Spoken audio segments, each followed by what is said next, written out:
Kita pengusaha, mau kita pakai International Corporate Governance Network, Sarbanes-Oxley Act, mau pakai KNKG, kalau di dalam BUMN itu pakai keputusan Menteri BUMN, silakan. Tapi pada umumnya di Indonesia itu banyak yang memakai konsep yang namanya tarif. Kalau di bahasa Indonesia kan jadi tarik. Karena fairness itu adalah kesetaraan dan kewajaran. Transparansi. Seberapa kita transparan? Nah, kalau di perusahaan milik keluarga ini jadi isu besar. Jangankan kepada publik, kepada mitra kerjanya aja belum tentu dia transparan. Bisa saja bahkan suami tidak tahu bahwa istrinya melakukan aktivitas bisnis tertentu. Demikian pula sebaliknya. Saya pernah ada satu klien yang bilang, jangan ngomong-ngomong sama bapak nggak tahu ini Pak Roni ya. Ini kan sesuatu yang sangat menarik. Tidak transparan bahkan suami istri. Akuntabilitas. Fungsinya jelas apa enggak, strukturnya jelas apa enggak, sistemnya jelas, prosedurnya jelas. Saya mengatakan kejelasan, saya tidak mengatakan kekakuan. Jelas itu artinya Anda dan saya sama-sama tahu. Tidak harus kaku. Kita bisa saling bantu. Kita bisa melakukan deal tertentu supaya ini clear, gitu. Tetapi tanpa merusak esensi keseluruhannya. Responsibility, compliance. Compliance kita ini kadang-kadang kan ya masih seperti stiker begitu. Hanya ditempel aja. Kami taat. Mari kita perhatikan. Bagaimana mungkin selalu ada pola di Jakarta utamanya, orang itu mobilnya ketangkap dengan menggunakan plat nomor militer atau polisi. Dan selalu sesudah itu akan ada pengumuman dari instansi yang terkait, apakah itu tentara atau polisi, bahwa ini palsu. Terus orangnya nanti mengakui, oh saya begini-begini. Ini menarik sekali. Saya adalah orang yang selalu mempertanyakan, betulkah itu sebuah kepalsuan? Bagaimana orang seperti itu berani memalsukan untuk level yang instansi yang segede itu? Nah, ini sesuatu yang penting. Kadang-kadang kita nggak comply kok. Gitu. Nah, ada nggak aturan-aturan yang dibuat? Kadang-kadang nggak kok. Itu kan sama seperti kita bicara soal apa itu namanya anti korupsi begitu. Tapi kalau mau ngurus SIM lebih baik pakai calo. Itu namanya Anda bukan anti korupsi. Anda mendukung terjadinya korupsi itu. Nah, independensi juga demikian. Bagaimana kita bekerja sepenuhnya untuk kebaikan perusahaan, for the best of the firm, profesional. Bagaimana supaya kita menghindari konflik of interest, kita declare di depan. Dan ini tidak mudah. Bagaimana supaya kita menghindari tekanan-tekanan macam-macam itu. Perhatikan kalau di kantor pemerintah, ada namanya e-katalog. Boleh diperiksa. KPK itu sampai ketawa-ketawa waktu kita diskus, saya sampaikan datanya. Ini seperti ini. Ini pasti ada sistem yang diterobos, Pak. Saya bilang begitu. Silakan ditelusuri. Fairness. Betul nggak kita fair memberikan equal treatment pada hak-hak setiap pihak pemangku kepentingan yang terkait dengan perusahaan. Jangankan pemangku kepentingan, yang stakeholder, shareholder aja kadang-kadang nggak keurus. Pokoknya saya pegang 51%, yuk ikut saya. Nggak mau ya sudah. Saya selalu ingat kalau belum berubah aturannya. Karena ini sudah lama bicaranya. Kwik Kian Gi. Saya nempel terus di pikiran saya. Karena waktu itu kita makan siang, terus di Surabaya beliau cerita. Indonesia ini one man, one vote. Dan tidak ada batasan. Jadi sepanjang kita punya 51%, kita aman. Tapi kalau kita punya 76%, lebih keren lagi. Nggak usah rumit-rumit soal RUPS dan sebagainya. Padahal kita ini adalah negara yang katanya basisnya gotong royong. Dibandingkan oleh Kwee Kian Gi waktu itu dengan Belanda. Di Belanda itu one share, one vote, tapi maksimum vote 6. Jadi mau nggak mau, meskipun Anda penguasa besar, Anda harus negosiasi dengan pemegang saham minoritas lainnya. Karena di situ ada kepentingan-kepentingan yang harus jadi perhatian. Nah, hal-hal yang seperti ini menarik. Gitu loh. Silakan dicermati apa yang terjadi di perusahaan-perusahaan yang masuk ke Bursa Efek Indonesia. Floating rate-nya berapa dan perilaku mereka seperti apa. Seberapa besar tanggung jawab kepada publik. Saya bahkan pernah mendebat seorang kolega, saya bilang, Anda diajak oleh perusahaan itu kemana-mana di seluruh Indonesia untuk mempromosikan IPO-nya. Dan Anda katakan itu baik, tapi begitu diluncurkan sampai hari ini, itu tidak pernah kembali ke nilai awal. Ini kan namanya menghabiskan dana publik yang luar biasa, dan orang nggak punya pilihan lain selain ikut aja karena telanjur. Nah, apa sebabnya governance system itu sulit? Kalau di Asia, Zara, dulu pimpinan IFC World Bank Asia Pacific, itu dia pernah menyampaikan ini. Ada persoalan kultural. Misalnya, nggak mau ada kehilangan muka, keluarga yang penting, Anda kalau loyal sama saya. Nah, karena ini jadi urusan family, maka nggak ada yang namanya tantangan. Saya suka mengatakan kepada universitas-universitas besar yang kemudian swasta utamanya, yang harganya mahal, yang mahasiswanya wisuda, terus kemudian langsung kerja dengan jabatan tinggi, manajer, direktur, gitu. Saya suka tanya, itu karena dia diperkaya, dibekali oleh sistem pendidikan yang baik, ataukah sebetulnya dia anaknya bapaknya? Nah, itu terkait dengan positive challenge. Kadang-kadang tidak ada positive challenge sehingga ya wajar kalau generasi ketiga hancur kemudian. Demikian juga dengan profitabilitas. Ada persoalan struktural. Gitu. Kadang-kadang ada orang yang mengatakan pokoknya saya mau kepingin besar. Jadi saya ketemu ada seorang muda memberikan kartu nama kepada saya, dia memimpin 6 buah perusahaan, dan perusahaan ini beda-beda semua industrinya, dan kecil semua. Ini kan menarik begitu loh. Saya tanya, ini mana yang bagus? Salah seorang manajernya bilang, Pak, jangan rame-rame Pak, itu cuma 2 yang menghasilkan, yang lain itu tekor semua. Tapi dia bangga bahwa dia punya banyak perusahaan. Nah, karena kita sebar tanpa fokus, jadi lack of profitability. Finansial juga begitu. Nggak reliable seringkali. Karena nggak transparan. Prioritasnya pada owner. Owner mau apa? Nah, yang menarik, seorang owner suatu saat pernah mengatakan kepada saya, dia mencurigai manajer keuangannya. Itu menggunakan uang kayaknya bermiliar-miliar itu, Pak. Cerita ke saya, ini owner. Saya tanya, kenapa dibiarin aja? Nah, karena dia yang tahu rahasia perusahaan, Pak. Nah, ini kan dua-duanya ini kan menjadi luar biasa, gitu kan. Karena ini lack of reliability. Juga kemudian secara organisasi itu menjadi tidak tumbuh dengan baik, nggak ada inovasi, empowerment nggak terjadi. Ada yang namanya agency teori. Buat apa juga saya harus memberdayakan pegawai saya, toh nanti kalau dia pinter, dia dibajak. Nah, ini kan yang menjadi sangat menarik, karena ini jadi urusannya telur sama ayam ini nanti, mana yang penting. Concentration of power juga hanya pada seseorang.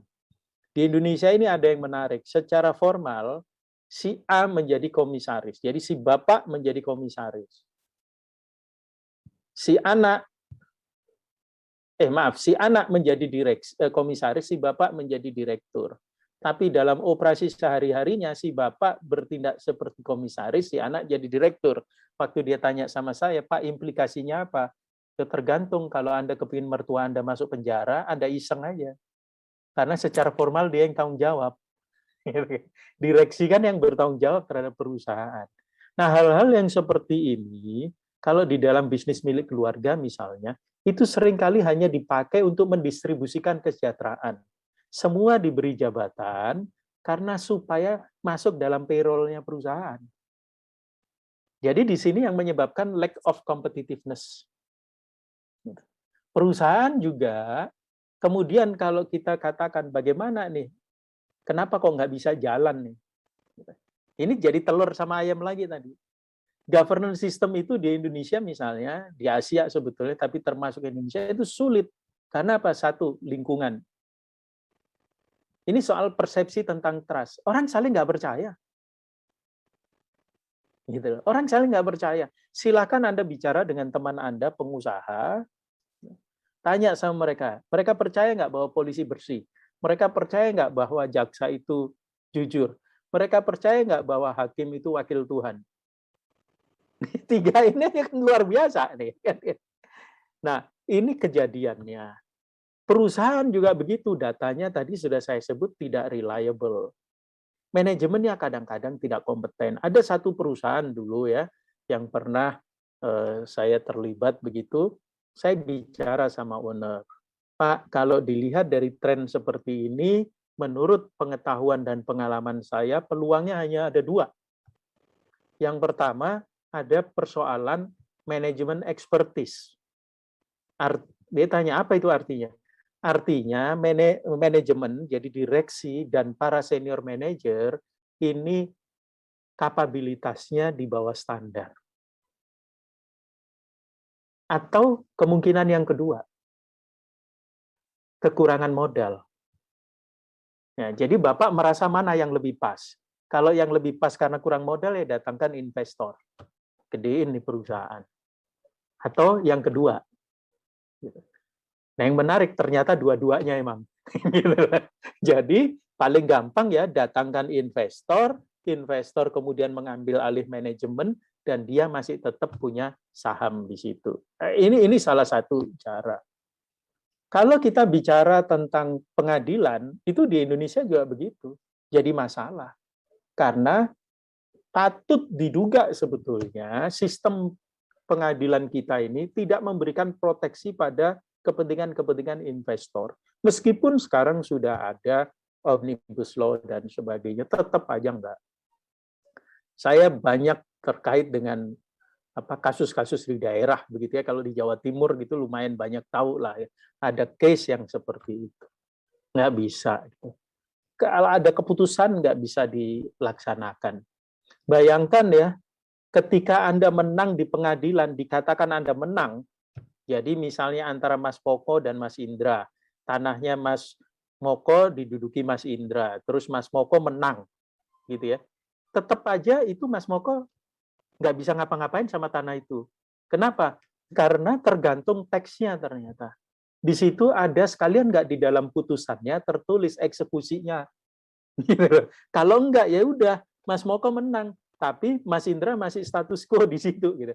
Caranya gimana? Ya nanti mengajukan gugatan baru, mulai dari awal lagi. Gitu.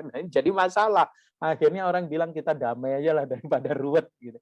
Institusi kita juga tidak memberikan active support. Gitu. Jadi saya pernah lah keliling gitu. Kalau di Jawa Timur itu ada 38 kabupaten kota.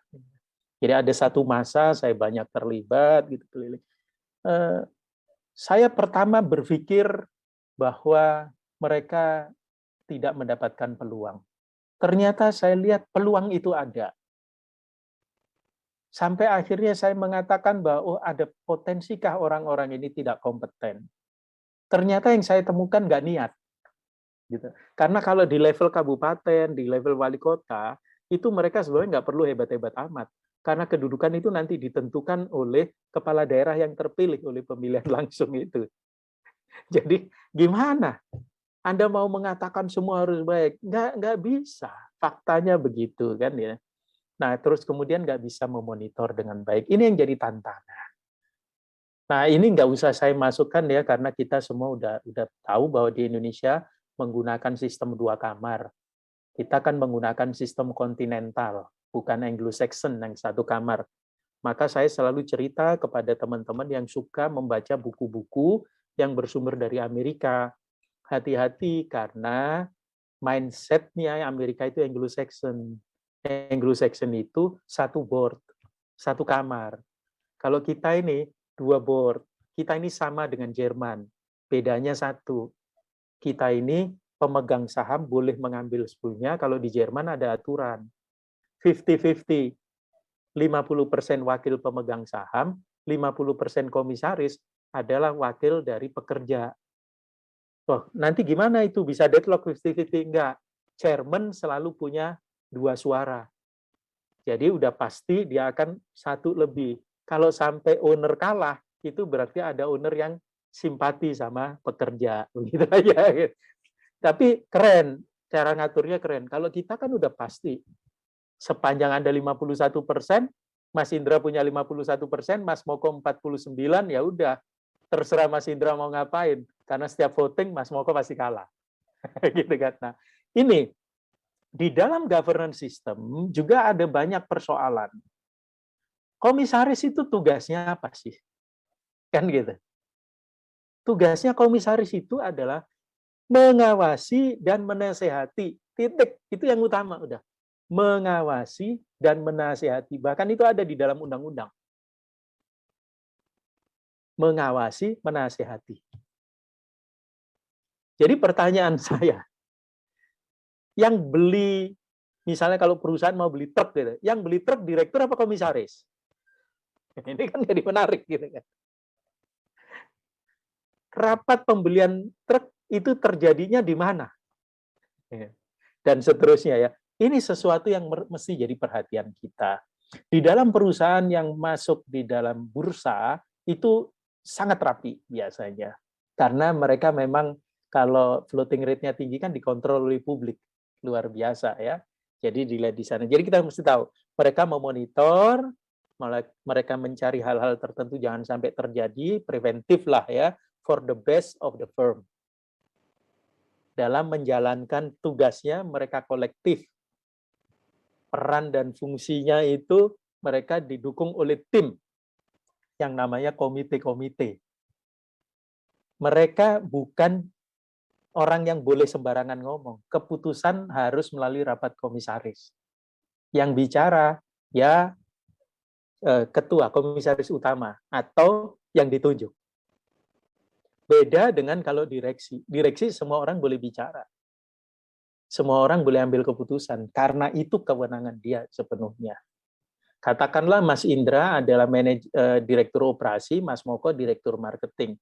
Kasar-kasarnya Mas Moko ini boleh memberikan mekanisme diskon tanpa perlu diskusi dengan Mas Indra, gitu. Karena itu kewenangannya dan seterusnya begitu ya. Tetapi yang terjadi itu harus sifatnya for the best of the firm. Perusahaan memang short term, orientasinya pokoknya direksi itu profit saya, short term banget. Tetapi kalau kita bicara for the best of the firm, berarti bagaimana supaya profitnya itu sustainable, nggak cuma sampai di sini. Ini tantangan besar yang harus kita hadapi. Nah, di dalam proses ini, Bapak Ibu sekalian, sering kita temukan semuanya hanya kosmetik, tidak berjalan dengan sangat baik. Gitu. Jadi kalau di sininya nggak bagus, apalagi kita ngomong strateginya. Saya beri satu contoh, BUMD yang baru-baru ini saya kritik. Tahun 2013 mendapatkan modal kira-kira 530-an miliar. Didirikanlah perusahaan itu. Tahun 2018 minta tambahan modal lagi, dapat 730-an miliar. Jadi sudah 1,2 lebih. Akhir tahun, profitnya 22,8 miliar. Waktu saya ditanya, bagaimana opini saya bilang, lain kali nggak usah invest, bikin stres. Simpan aja sebagai deposito, atau belikan surat berharga aja. Selesai, karena dapatnya lebih tinggi. Gitu. Tapi direksi kemudian mengatakan, bahwa karena kami ini posisinya jauh dari jalan tol, malah minta tambahan fasilitas lagi supaya dibangunkan akses ke jalan tol. Nah, saya langsung bilang aja kalau di Surabaya ya, oh ayo mari kita ajak direksinya pergi ke belakangnya Bandara Juanda. Di situ ada jalan yang panjang, sempit, tapi yang lewat adalah truk kontainer besar-besar, karena di situ adalah tempat banyak pabrik. Dan saya tahu ada perusahaan yang tiap bulan shippingnya 200 kontainer. Dan itu jauh dari semua jalan tol manapun. Mereka tetap bisa. Kenapa ini enggak? Nah, hal-hal yang seperti ini, Bapak Ibu sekalian, kalau menurut hemat saya, dimulai dari sistem tata kelola di dalam perusahaan, dari mulai prinsip, jadi struktur, sistem, proses, sampai kemudian bisa memberikan hasil. Di luar itu cuma wacana.